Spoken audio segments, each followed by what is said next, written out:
How would we assess year 3 of Matt Quatraro? I'll give you my opinion next on Locked On Royals.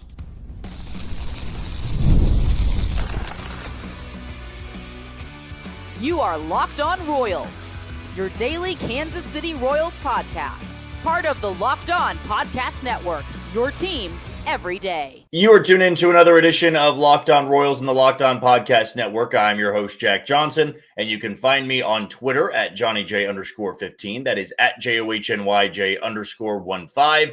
And you can listen to us on wherever you download your podcast. That can be Spotify, Apple Podcast, Amazon Music, Google Podcast, Odyssey, and YouTube. Just be sure to hit that follow button and subscribe.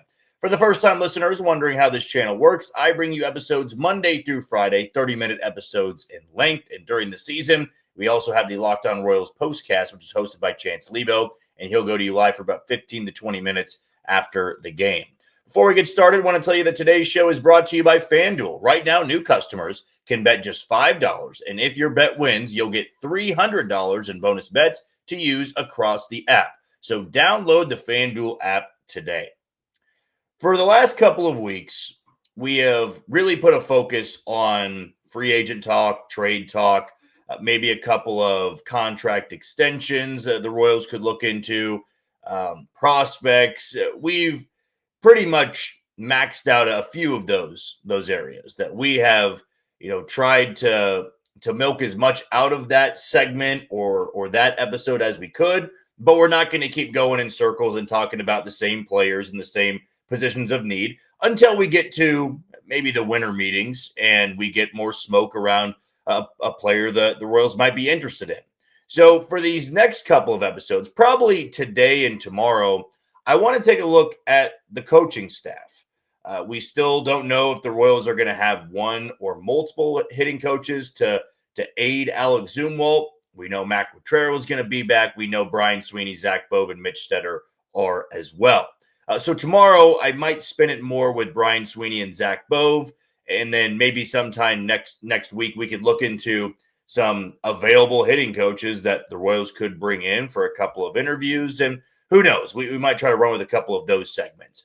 But for tonight's episode, we got to start with the head man. We got to start with the skipper of the Royals, which is Matt Quatraro, who wrapped up year number 3 in 2025, 82 and 80. So in the 3 years he's been here, 2 of them have been winning seasons. 1 of them has resulted in a postseason appearance and also a postseason series win.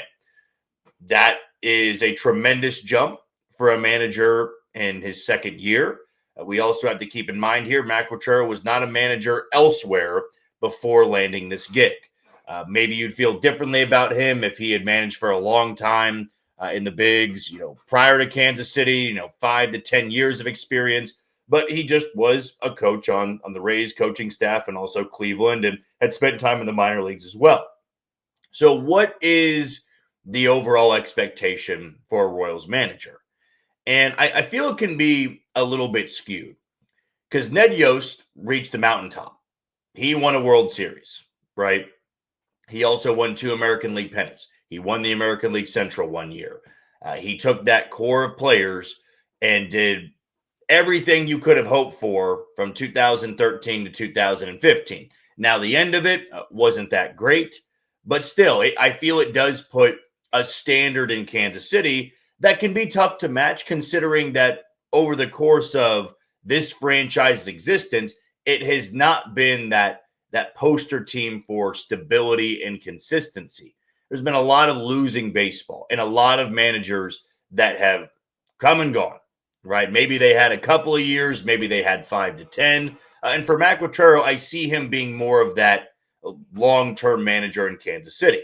I know that J.J. Picoult loves him. I know John Sherman does. And even though moves don't always work out, I would say that a majority of the fan base give him that vote of confidence. I understand that sometimes in the comment section and definitely throughout the season, I would get the fair share of fire Matt Quatraro and they got to move on if they're serious.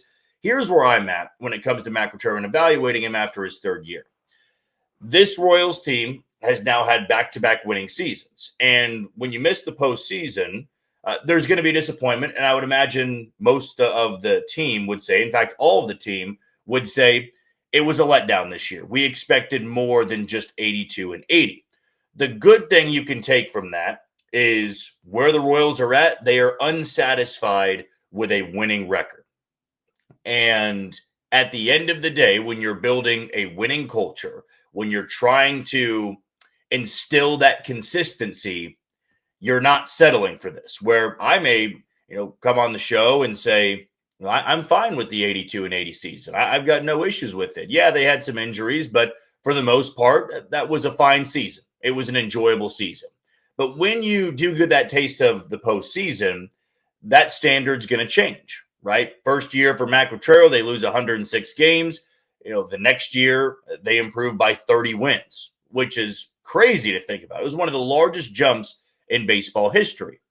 And even in that year, I had people saying the same stuff they did this past year. Fire Matt Quatraro. They need to move on. He's not the reason they're winning these games. He was a beneficiary of an MVP-like season from Bobby Witt Jr., 2 Cy Young finalists. But I will say this, that when it comes to a manager in baseball, there's really only so much they can do. It's not the same as an NFL head coach. It's not the same as an NBA head coach. A manager's job, of course, is to lead a group of grown adults, put out the lineup, make the bullpen moves, make the tough decisions. But there is an entire coaching staff in that dugout to help make those decisions. So I feel that is misconstrued from time to time of when a bullpen change is made, it's not one guy saying, well, I'm going to go do it. There's talks, there's communication of who do we have available, who's up tonight, who's down tonight, who can we turn to in a spot like this? And they're more than a few steps ahead.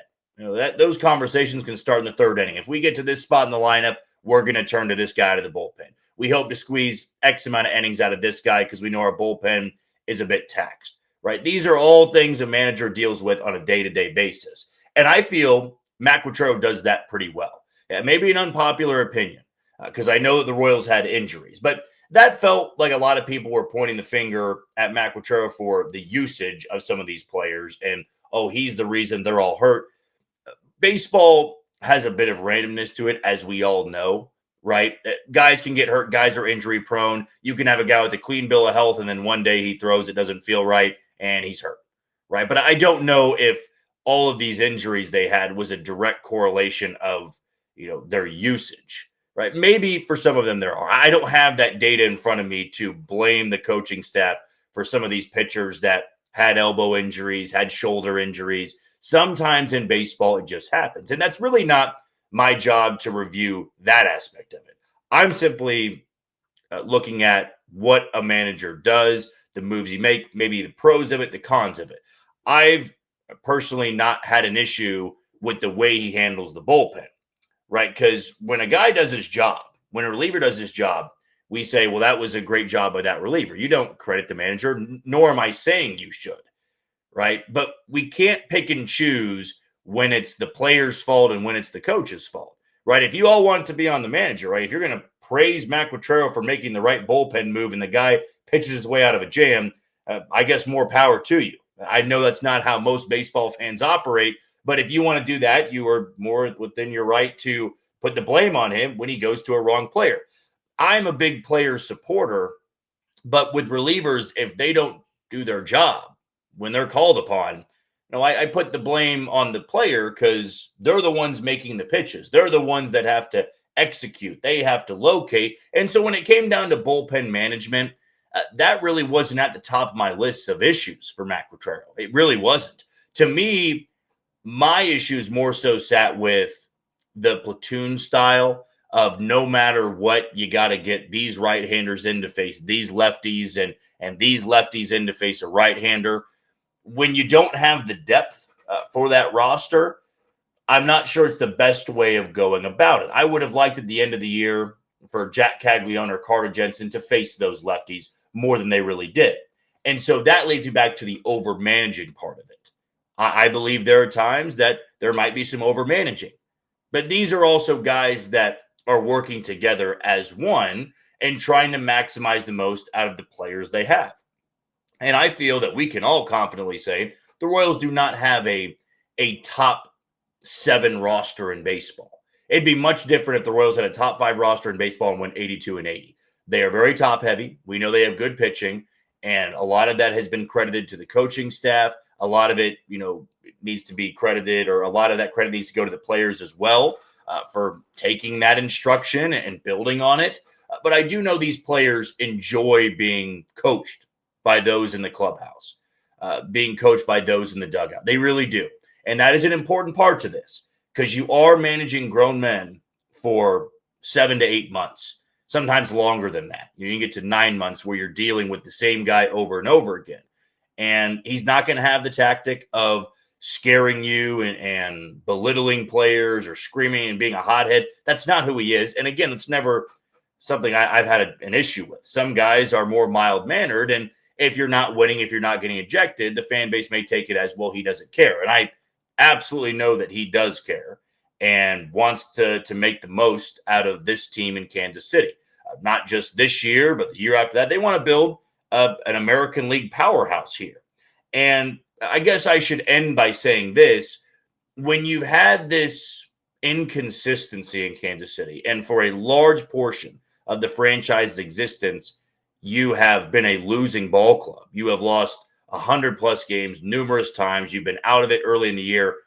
When you have back-to-back years like this, and we can nitpick an 82-80 season, I more so look at it as, we can't take for granted what we do have. Now, you can want more. That's something you can absolutely continue to do. We can want more, desire more championships, expect more out of this team, expect more out of these players.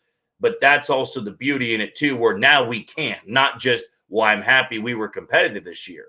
You can have that arrogance about you of, I expect more from this team. And I do expect there to be pressure immediately going in the next year. You missed the postseason.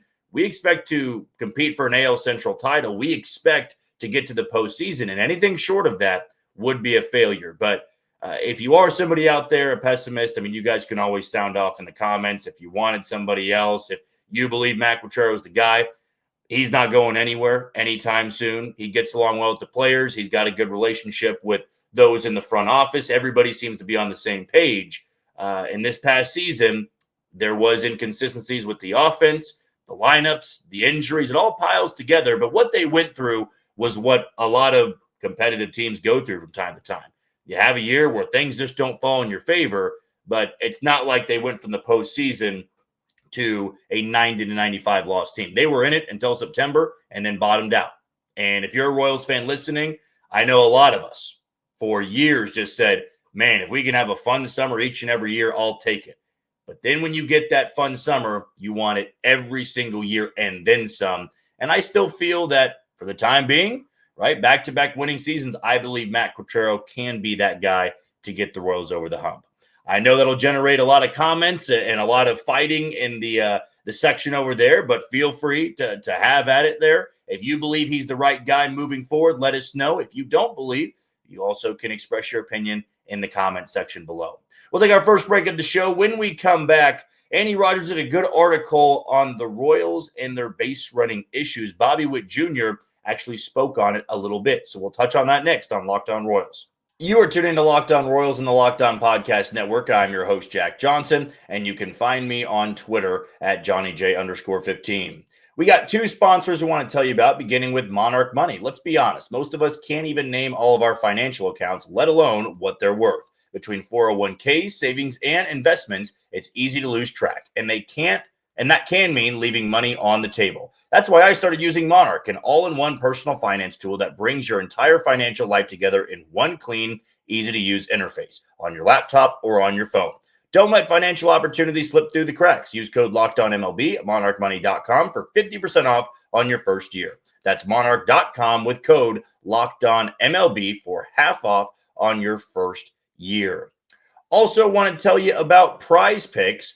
And playing PrizePicks is such a fun, simple way to add more excitement to football. You can just pick more or less on player projections like Josh Allen's passing yards or Saquon Barkley rushing for a touchdown, and you're in the game. Download the PrizePicks app today and use code LOCKEDONMLB to get $50 in lineups after you play your first $5 lineup. That's code LOCKEDONMLB for $50 in lineups after your first $5 lineup. PrizePicks, it is good to be right. It is no surprise that base running was one of the more discussed things, I feel like, throughout the season with this Royals team, because they got thrown out a lot. They were not as successful in 2025 as they were in 2024. And truthfully, that was an area that going into spring training last year when I was down there, I did not expect them to struggle with whatsoever. But across the board, not only was it guys getting thrown out, making mistakes, running into outs, I felt that they weren't as aggressive at times, really, as they should have been. You've got some elite level runners on this team. And yeah, it's more of a mystery why Bobby Witt Jr. gets thrown out as much as he does, considering the speed that he has. And it was a bit of a mystery how Michael Garcia in 2024 swiped 38 bags and 39 attempts or whatever it was. I mean, he was incredible at that. And he's not one of the fastest guys on the team. He's not slow, but it was all down to the jump and the timing and the pitcher. And maybe they just didn't expect him to be that good of a base runner, so teams didn't hold him as closely. Or maybe it was the luck thing where the catcher never made that great of a throw in trying to get him. But anyways, Andy Rogers did this article, and Bobby Witt Jr. Did speak on it a little bit, and I thought it was interesting what he had to say. So he went on to speak about the base running by saying, as a team, we've got to have confidence to run. We've got to get back to Royals baseball. We've got to be a gritty team. We're not going to hit a lot of home runs, but we do have to go out there and play fundamental baseball. Get the extra 90 when they give it to you. Go out there and be fearless. At times, I think we are a little fearful instead of being fearless. That last little part of the quote resonated with me. Because at the end of the day, these are humans, right? They're human beings. They're going to go through those emotions. And even though they're pros and they get paid like pros, that mental part can creep in when you're playing this sport. And if you get thrown out a few times, you may not be as confident in running. You may not be as excited to get the signal. I feel a perfect example of that was late in the year, and I'm trying to remember which game it was exactly, but Tyler Tolbert, who had a pretty good success rate this season, he gets called into pinch run, and he never swipes second. I mean, he's out there, and he's in there to steal second base, and he never even attempted to go. And the Royals ended up losing that game in the ninth, and I sat there on my couch after the game going, why did he not run? Why did he never even make a move towards second base? And I'm not trying to say Tyler Tolbert was one of those guys that was fearful of getting thrown out. But when you have that elite level speed, as Bobby Witt Jr. is saying, you got to utilize it. They're not going to be a top 5 team in home runs. They're just not built that way. Now, they had 2 guys that had 30-plus home runs. We know Bobby Witt Jr. has 30-plus home run power. I'd imagine they're going to get a bat in the offseason that can get close to that 30 home run potential. And we know all about Jack Caglione and Carter Jensen and the ceiling they have power-wise. But it's important to note that the good Royals teams out there, they were great with speed, they were great with defense, they were great with fundamentals. This team has good defenders out there. I never really worry about what you're going to see defensively because they've got the coaches in place to coach up some of those guys. I mean, you have a first baseman playing right field, and for the most part, he handled that position and handled it well. You've got a Gold Glove finalist in center, third, and short. You've got an above-average defender at second in Michael Massey. Not so much Jonathan India, but he had to learn multiple positions. I feel Vinny Pasquantino can handle the hot corner. That's one area of the fundamentals I don't worry about. But it can win and lose you games if you are able to be elite when it comes to base running. And you don't need to run yourself into outs. But if Bobby Witt Jr. gets on first base, there has to be a higher success rate than what he's giving you right now. And I feel that, he's calling himself out a little bit there. We've got to be better in areas like that. You get that extra 90 feet, it changes the inning. We all know that. Bobby Witt Jr. hits second or third for this team next year. And if you've got somebody that can swipe second with less than 2 outs, all right, all you got to do is find some grass and you're up 1-0.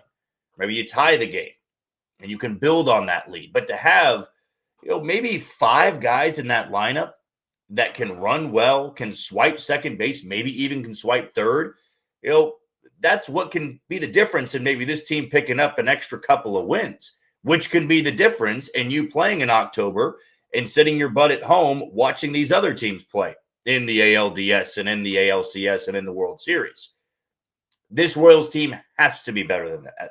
They have to be better in so many areas of the fundamental parts of the game. You cannot be making those critical errors and mistakes. I mean, you can live with the physical mistakes. At least I can. When I'm watching the game, if I see somebody try to swipe second and it's a perfect throw and they had a good jump, I'm not going to get too much up in arms about it, right? We've got people that say, oh, it's a toot bland, right? He got thrown out on the bases. That was stupid of him. No, it's a great throw. They held him well. Pitcher had a good slide step, and it is what it is. But if you overslide the bag or you get picked off or you try to gamble getting to third with nobody out or you're the final out at third, those are all the things that are inexcusable, right? Those are the things that have to be cleaned up. Because if you play that perfect fundamental baseball, I know I sound like a high school coach right now, but if you play that good fundamental baseball 95% of the time, you are just going to be on the winning side of a lot of those games. Because those bad teams, we know what they do. We know they're going to make the mistake. They're going to get picked off. They're going to make the error in the field. But that is one area I've always felt the Royals need to be better than most of baseball in. They have to be better than everybody else on the bases. When you've got some of these sprint speed guys, the 99 percentile guys, I want them running. I want them to be the guys that can make a difference. And for Bobby Witt Jr., as much as he gets on base, I want to see a 50 stolen base season. I want to see maybe even a 60 stolen base season. If you've got that designated pinch runner like a Tyler Tolbert or a Dairon Blanco, I want to see 20 to 25 from you. And you got to have that 95 and up success rate at 95%, 96, 97, whatever it would be. But I'm glad to hear Bobby Witt Jr. speak out on that a little bit, say they have to get better than that. But also last offseason, I remember them saying the same thing. I remember them saying it in spring training, but you got to do it, because words are words. I would love for that to be a point of emphasis going into Surprise in February and, more importantly, carrying that into the regular season. Do you believe the Royals can turn around their base running miscues? Let us know in the YouTube comments below. We'll take our final break of the show. When we come back, are the Blue Jays going to be able to pull off the upset, even though they are the higher seed in the World Series? But are they going to be able to pull off that upset against the reigning World Series champion, Los Angeles Dodgers? I'll give you my take next on Locked On Royals. You are tuned into Locked On Royals and the Locked On Podcast Network. I'm your host, Jack Johnson, and you can listen to us on wherever you download your podcast. Two more sponsors I want to tell you about, beginning with FanDuel. The NFL season is here, and FanDuel has an offer that you do not want to miss. Right now, new customers can bet just $5 and get $300 in bonus bets if you win. That's right. Pick a bet, put down $5, and if it hits, you'll unlock $300 in bonus bets to use across the app. So what are you waiting for? Visit FanDuel.com to download the FanDuel app today and get started. For my pick, I'm going to take the over on passing yards for Joe Flacco. He'll be playing the winless New York Jets coming up on Sunday, and I'm also going to take the over on receiving yards and receptions for Jamar Chase. Since Joe Flacco's gotten to Cincinnati, it's pretty much just been throw the ball to Jamar Chase, whether he's open or not, and let him make a play. So I feel confident in those three picks for the game. And lastly, want to tell you about Rugiet. And let's be real, making excuses doesn't solve anything. We've all heard them before. It's just stress, I'm tired, or it happens to everyone sometimes. But when it comes to performance, sometimes your body just needs a little extra support, and that's where Rugiet comes in. Rugiet.com offers fast-acting, doctor-prescribed treatments for ED designed to help you stop making excuses and start making moves. Visit rugiet.com/LockedOnMLB to get 15% off your first order. That's rugiet.com/LockedOnMLB. And don't forget to use our code LockedOnMLB so they know that we sent you. Rugiet, stop making excuses and start making moves. The World Series is right around the corner, and I know that for a lot of our listeners here, you've already picked who you have been rooting for. I'd say it's a lot of Blue Jays fans that have been in the comments, or Royals fans turned Blue Jays fans. Maybe you're wanting to see more history and the Dodgers getting it done, though I have not seen many people say that so far in the comments. This segment's more so about do we actually believe the Blue Jays are going to be able to ride the high of the ALCS and pull off the stunner? Let's call it as it is. This is baseball, and everybody is capable of beating everybody. But with the way the Dodgers have looked in October, in my opinion, it would be a stunner. It would be astounding to see that Blue Jays lineup, which has been red hot, go in and terrorize an elite rotation the Dodgers are throwing at everybody. I mean, they discarded of two of the favorites on the National League side, and we just didn't talk too much about it. They go and waste the Phillies in 4 games of the National League Divisional Series. They then take on the Brewers, who were the number 1 seed, and none of those games were really that close. There was a few, don't get me wrong, but they swept them out of the postseason. And they held the Brewers to a sub-300 OPS. They got Roki Sasaki throwing confidently out of the bullpen. They still have Ohtani, who had one of the greatest performances we've ever seen from an individual in the sport of baseball, right? So you have to worry about Ohtani, Betts, Freeman, Muncy, Smith. You probably can expect Kike Hernandez to make some big play in the World Series. But I do love that we get this clash of a red-hot pitching staff and a red-hot offense. So that's why I would give the Blue Jays a fighting chance. I don't see this being a sweep. I feel there will be a couple of games the Blue Jays get, and they do get to open up this series at home. Toronto being the 1 seed on the American League side, and the Dodgers were not. But I could make a case that this Dodgers team is scarier than last year. And this Dodgers team underperformed a little bit in the regular season, and that's why I didn't pick them to represent the National League. That was dumb on my part. I thought the bullpen was leaking oil. I did not anticipate the starting rotation to be this dominant, but they're rested. They took care of business with Milwaukee, and they just got to sit back and watch the Blue Jays and Mariners go at it for all 7 games. Now, they're rested too. I mean, Toronto's not reeling over playing those last couple of games against the Mariners, but they did have to fight back. They were down 2-0. They were down 3-2. And we can just bring up that point of teams that get to rest a little bit. They get to heal up. They get to kick back and watch other teams just go toe-to-toe in a boxing match. They were loving it. The Dodgers were loving every little bit of that. And they know that most of America is going to be rooting against them.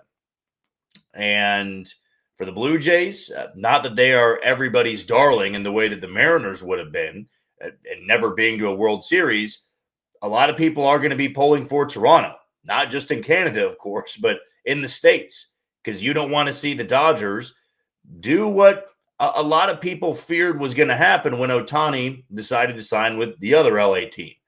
And this offseason, it's probably going to be no different. They're going to land some of the international superstars. They're going to land a couple of big-name free agents. And if they win it in 2025, they're going to try to go for the three-peat.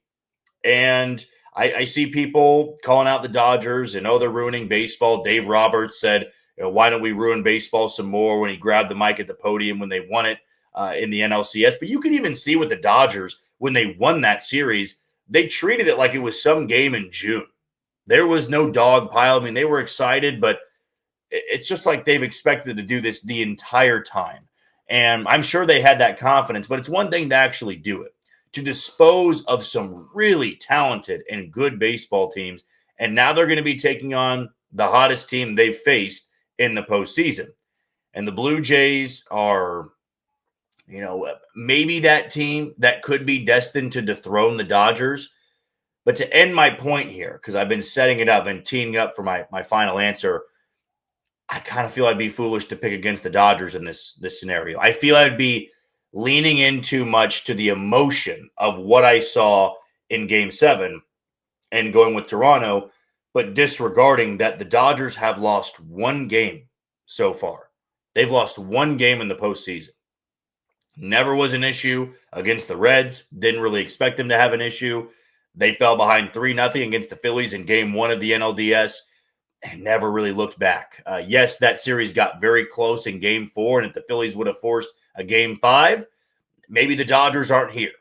Maybe it is the Phillies, like I predicted in the World Series against Toronto. But then against the Brewers, I watched all 4 games of that series, And I'm pretty sure I told a buddy of mine, I don't care who comes out of the American League. I can't pick against the Dodgers. I really can't. And if they do it again and they do it in the same way they destroyed the Yankees, in 5 games of the World Series last year and a loaded juggernaut Yankees team, I know baseball is going to be pretty frustrated with that. Maybe not so much the owners committee and Rob Manfred, because they're having a team that's trying to run with a dynasty here. But for all the other fan bases, you're certainly not going to like it if you see the Dodgers hoisting that trophy yet again. And Toronto for game 1 and game 2, man, it is vital to at bare minimum. And I'm not making a genius statement here. They have to win, one of these games. They cannot overcome a 2-0 deficit against the Dodgers. They could against the Mariners. I would say it'd be borderline impossible to do it against LA with the way they've been pitching and the way that offense has been coming on of late. So I'm still going to roll with the Dodgers. I expect it to be competitive, more competitive than we've seen so far on the National League side when it comes to the Dodgers and their opponent. But I got the Dodgers in 6 games here. So I feel the Dodgers are going to be able to do it. I guess that would make them doing it in Toronto in game 6, because they are going to be the home team in this one. But definitely let me know your thoughts. Do you got the Dodgers winning the World Series for the 2nd consecutive year, or do you have the Blue Jays? I guess not pulling off the upset seeding-wise, but in my opinion, it'd be an upset. If you got the Jays, definitely let us know in the comments below as well. But that's going to do it for another edition of Locked On Royals and the Locked On Podcast Network. I've been your host, Jack Johnson. Thank you for making Locked On your first listen every day. For your second, find the all-night Locked On MLB Game Night. Every game, every night, until a World Series champion is crowned. Get local analysis on a national scale and find MLB Game Night on Locked On MLB on YouTube or wherever you listen to your podcast. Tomorrow, I am going to go over another free agent target for the Royals, mainly because Kansas City was seen as a fit for this said player in an article on MLB.com. But until tomorrow morning, you take it easy, Kansas City.